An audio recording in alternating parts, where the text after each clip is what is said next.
So bubble 3 is another prediction task. So a couple things to note here. You've got some code that's inside the draw loop and you've got some that's outside the draw loop. That's something to consider. And then you've also got this new world frame rate block that we've never seen here. So go ahead and take a minute and predict what do you think is going to happen here. So I've logged my guess and gone ahead and pressed run, and you can see there's some things that are very different here. We can see in our initial code here that we have a background of blue, but I don't actually see a blue background because then inside the draw loop I have a background of red being drawn. Well, that's new. We've never seen that. So this is where it's now drawing the background every single time. Well, that has the effect of covering up the previous drawing every time because remember, it runs through the code, gets to the end, goes back to the beginning, runs through the code, gets to the end, runs back to the beginning. So it draws one ellipse and then it goes, okay, I'm going to go back to the beginning and I'm going to draw a new background. So I am in effect covering up everything that I had previously just done and then starting again to draw an ellipse. And then I get back to the beginning and I say cover it up and continue the process. So this is what was referenced earlier.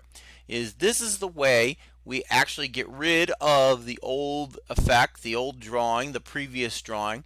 If we only want to see where the sprite is in motion at that particular time, we just cover up the last version by putting background inside the draw loop as opposed to being outside as it is in line 4.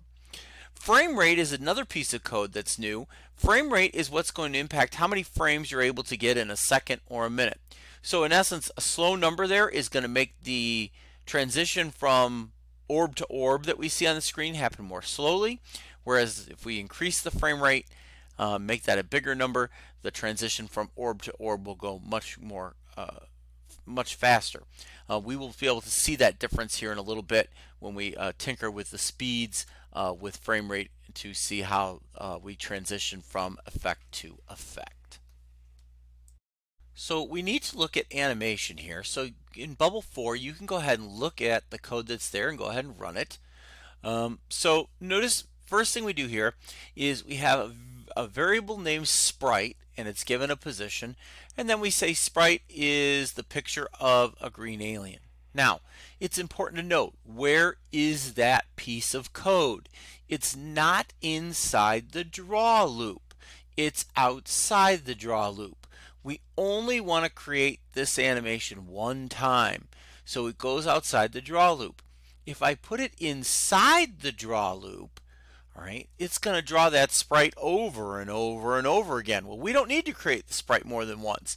We just need to create the sprite one time. So that's why that code is inside the draw loop. Then here inside the draw loop, all right, we have background orange. So that's what is in essence covering up the previous iterations. That's why we put background in there. And then we have a sprite rotation set to a random number between -10 and 10.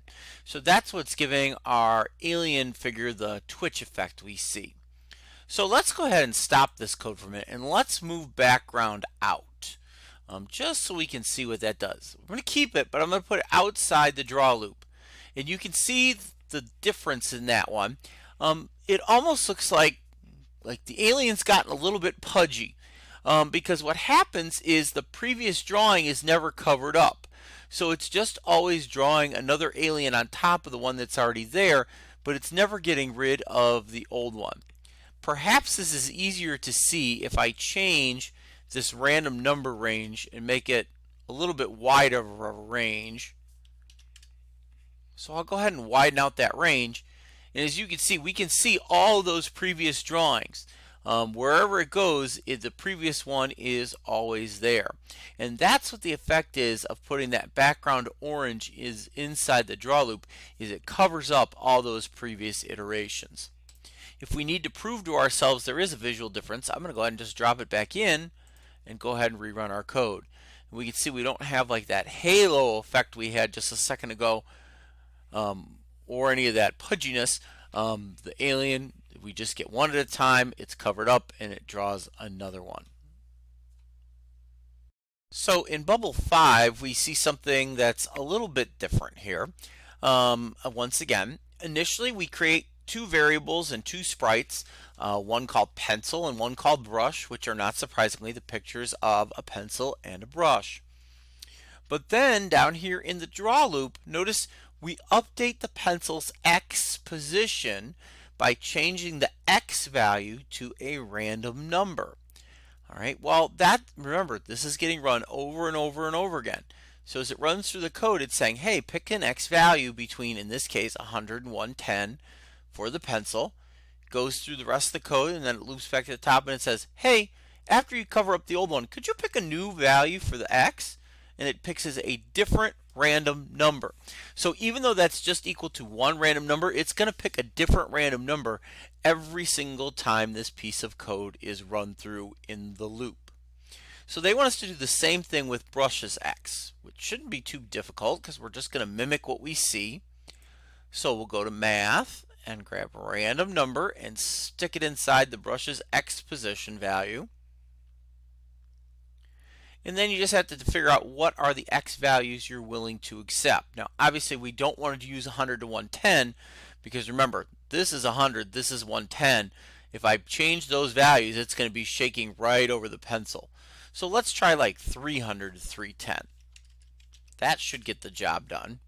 Remember, 300 is over here, and we'll rerun our code, and you can see we give our pencil and our brush the shakes by making them both have an X value that's equal to a random number.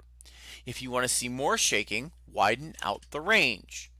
All right, the wider I change the range, the more possibilities it gives me for the values.